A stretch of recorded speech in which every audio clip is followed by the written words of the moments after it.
सो hey guys, आज हम पढ़ने वाले हैं इकोलॉजिकल सक्सेशन। चलिए शुरू करते हैं। You have learn in the chapter 13 the characteristics of population and community and also the response to the environment and how such responses vary from an individual response. Let us examine another aspect of community response to environment over time. An important characteristic of all communities in that is that their composition and structure constantly change in response to the changing environmental conditions. एक important characteristics of community जो भी है कि जो composition structure है ecosystem का वो constantly change होते रहता है over time and environmental conditions. The change is orderly and sequential. ये याद रखिए change orderly और sequential होता है parallel with the changes in the physical environment. और पैरेलल होता है फिजिकल एनवायरनमेंट, यानी जो फिजिकल एनवायरनमेंट और एवोल्यूशन पैरेलल होने के चांसेस होते हैं। This changes lead finally to a community that is near equilibrium with environment and that is called climax community.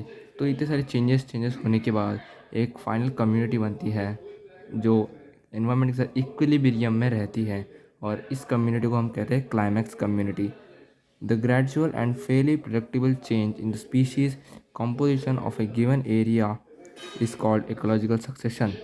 So भी जो gradual और fairly predictable change हुआ है species composition of a given area में, यानी अभी इतने सारे changes हुए हैं और species composition में, और एक community सामने आई है, उस process को हम कहते हैं ecological succession.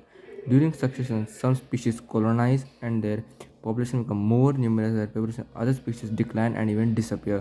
सो अभी जो चेंजेस के दौरान हमें ये पता चलता है कि कुछ स्पीशीज़ है जो एक एरिया को पकड़ लेती है, जिस पर राज करती है, कॉलोनाइज कर लेती है, और उनकी पॉपुलेशन है जो लगातार बढ़ती जाती है।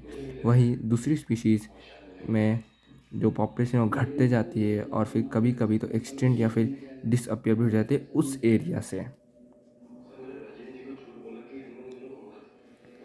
The entire sequence of communities that successfully change in a given area are called सिरे। सो भी जो सीक्वेंस है उसको हम सिरे बोलते हैं, यानी जो स्टेप्स है उसको हम सिरे बोलेंगे। The individual transition communities are termed serial stages और सीरियल कम्युनिटीज़। ये पूरा जो सीक्वेंस है हम सीरे बोलेंगे, और सीरीज के जो स्टेजेस हैं उनको सीरियल स्टेजेस और सीरियल कम्युनिटीज़ बोलेंगे। In the successive serial stages, there is a change in the diversity of species of organisms, increase in number of species and organisms, as well as increase in the total biomass.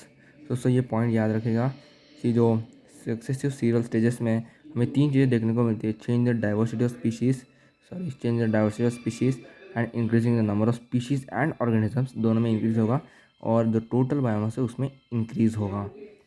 The present day communities in the world have come to because of succession that has occurred over millions of years. The present day communities in the world have come to because of succession has occurred million of years ago since life started on the earth.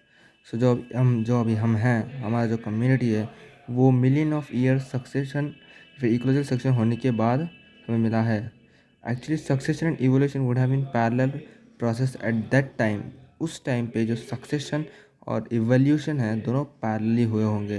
ये line important दोस्तों, याद कर लीजिएगा। Succession is hence a process that starts in an area where no living organisms are there. These could be areas where no living organisms ever existed. यानी जो succession है हमें इससे पता चलता है कि जो सक्सेशन एक ऐसी प्रोसेस है जो स्टार्ट हुई थी जहाँ कोई लिविंग ऑर्गेनिज्म नहीं था, कोई लिविंग ऑर्गेनिज्म नहीं था, या फिर जहाँ जो लिविंग ऑर्गेनिजम्स थे वो कभी वहाँ एग्जिस्ट नहीं हुए थे। तो एक एग्जांपल लेते हैं दोस्तों, से बेर रॉक, जो हमारा एग्जांपल है वो एक बेर रॉक है, और in areas that somehow lost all the living organisms that existed there. और जो सेकेंड पॉसिबिलिटी है कि जो वहाँ लिविंग ऑर्गेनिजम्स थे लेकिन कुछ नेचुरल कैलामिटीज़ की वजह से पूरा वैनिश हो चुके हैं।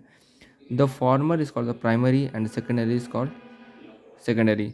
सो एक्चुअली हमने दो पार्ट देखे कि एक जहाँ कोई लिविंग ऑर्गेनिज्म नहीं था, दूसरा जहाँ लिविंग ऑर्गेनिज्म था लेकिन वो चले गए। तो जो जहाँ लिविंग ऑर्गेनिज्म कोई भी नहीं था उसको हम बोलेंगे प्राइमरी सक्सेशन, और जहाँ थे लेकिन वैनिश हो चुके यानी एक्सटिंक्ट हो चुके वहाँ से हम बोलेंगे उसको secondary succession. Examples of areas there primary succession occurs are newly cooled lava, यानी जो लावा बाहर का कूल उसको बोल सकते हैं bare rock, newly created pond और reservoir. The establishment of a new biotic community is generally slow. So जो भी अभी हम जो भी ये बेर रॉक लावा पे इसको बायोटिक कम्युनिटी हमने बहुत ही टाइम लगता है वो बहुत ही स्लो होती है establishment. Before a biotic community of a diverse organism can become established there must be soil. So basic requirement क्या है दोस्तों, अगर बायोटिक कम्युनिटी चाहिए आपको तो आपके लिए सॉइल बहुत ही ज़रूरी है। Depending mostly on the climate, it takes natural processes several hundred to several thousands of years to produce fertile soil on bare rock. यानी इस bare rock को fertile soil में कन्वर्ट करने के लिए आपको thousand several years hundreds of several years लग जाएंगे, जो क्लाइमेटिक कंडीशंस के द्वारा ही पॉसिबल है। आगे बढ़ते हैं। Secondary succession begins in areas where natural biotic communities have been destroyed, such as in abandoned farmlands, burned or cut forest, lands that have been flooded. तो सेकेंडरी सेक्शन कहाँ होगा, या लैंड जो फ्लड हो चुकी है, या जिसको हम फॉरेस्ट जो जल चुके थे फिर काट दिए गए थे, या फिर कोई अबेंडेंट फार्म लैंड। सो यहाँ कैसे कि थोड़ा सॉइल होता है तो इस सक्सेशन इज ये जो फास्ट होता है। सिंस सम सॉइल और sediment is present, succession is faster than primary succession. Secondary succession है, प्राइमरी सक्सेशन तेज होता है क्योंकि ऑलरेडी सॉइल होता है, वहाँ सॉइल क्रिएट करना पड़ता है प्राइमरी सक्सेशन में। Description of ecological succession usually focuses on changes in vegetation. However, these vegetation changes in turn affect for food and shelter for various types of animals. तो जो description of ecological succession जो focus होता है कि जो vegetation में कैसे changes होते हैं, जो वेजिटल चेंजेस हो गए तो वो फूड को और शेल्टर को भी अफेक्ट करेगा। Thus, as succession proceeds, the number and types of animal decompose also change. तो जैसे जैसे सक्सेशन आगे बढ़ता जाएगा वैसे टाइप्स और नंबर जो है उनके चेंज होते रहेंगे। At any time during primary or secondary succession, natural human induced disturbances can convert a particular serial stage of succession to an earlier stage. यानी अगर समझो अभी सक्सेशन चल रहा है तो उसमें अगर कोई नेचुरल या फिर ह्यूमन डिस्टर्बेंस आ चुका है, यानी फायर डिफॉरेस्ट एक्सेट्रा कोई डिस्टर्बेंस आ गया, तो वो जो सीरियल स्टेज है वो वापस एक अर्लियर स्टेज पे जाने के चांसेस होते हैं। फिर also such disturbance create new condition that encourage some species and discourage or eliminate other species.